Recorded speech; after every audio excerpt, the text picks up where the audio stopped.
வணக்கம் ப்ரோ. இன்றைக்கி பார்த்தீங்கன்னா 15.6 இன்ச்சில் 2GB AMD Radeon கிராஃபிக்ஸ் கார்டோட ஒரு லேப்டாப் வந்திருக்கு நண்பர்களுக்கு இந்த லேப்டாப் ஏதாவது தேவைப்பட்டால் வாங்கிக்கலாம். ஸோ இதில் லேப்டாப்பில் பார்த்தீங்கன்னா டூயல் ஹார்ட் டிஸ்க்கு, அதாவது 128GB NVMe SSD plus 1TB hard disk, 8GB RAM, 2GB AMD Radeon graphics card இருக்குது. ஸோ இது வந்து சின்ன சின்ன எடிட்டிங்கெலாம் சப்போர்ட் ஆகும் நண்பா. இந்த லேப்டாப்போட ப்ரைஸ் பார்த்தீங்கன்னா 15,000 வருங்க. ஸோ அந்த லேப்டாப் தான் உங்களுக்கு ஷோ பண்ணிட்டுருக்கேன். ஸோ இதில் வந்து மாடல் ப்ராசர் எல்லாம் பார்க்கலாம். So Lenovo பிராண்டுங்க.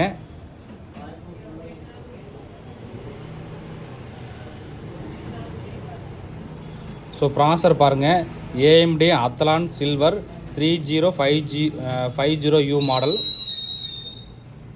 ரேம் பார்த்தீங்கன்னா நமக்கு வந்து 8GB ரேம் வருது நண்பா. ப்ளஸ் வந்து இதில் வந்து 1TB ஹார்ட் டிஸ்க் வருதுங்க. ஸோ ஹார்ட் டிஸ்க் பார்த்தீங்கன்னா 1TB ஹார்ட் டிஸ்க் இருக்குது. இதில் பார்த்தீங்கன்னா 128GB NVMe SSD இருக்குது. முக்கியமாக பார்த்தீங்கன்னா இதில் வந்து டெடிகேட்டட் கிராஃபிக்ஸ் கார்டு பார்த்தீங்கன்னா AMD Radeon graphics card 2GB dedicated graphics card இருக்குது. ஸோ நண்பர்களுக்கு இந்த லேப்டாப் ஏதாவது தேவைப்பட்டால் வாங்கிக்கலாம் நண்பா. லேப்டாப் பார்க்குறதுக்கு ரொம்பவே நீட்டாக இருக்குது. இதோட ப்ரைஸ் பார்த்தீங்கன்னா 15,000 வருங்க. லெனோவோ ஒரிஜினல் சார்ஜரோட கொடுத்துலாம். ஒரு குவான்டிட்டி தான் வந்திருக்கு. நண்பர்களுக்கு ஏதாவது தேவைப்பட்டால் வாங்கிக்கலாம். ஸ்க்ரீன் சைஸ் பார்த்தீங்கன்னா நமக்கு வந்து 15.6 இன்ச்சு LED டிஸ்பிளேவோட வருது நண்பா. ஸோ இந்த மாதிரி லேப்டாப் டெஸ்க்டாப் தகவல் வந்து தெரிஞ்சுக்கோ, நம்மளை வந்து ஃபாலோ பண்ணிக்கங்க. ஓகே நண்பா, தேங்க்யூ.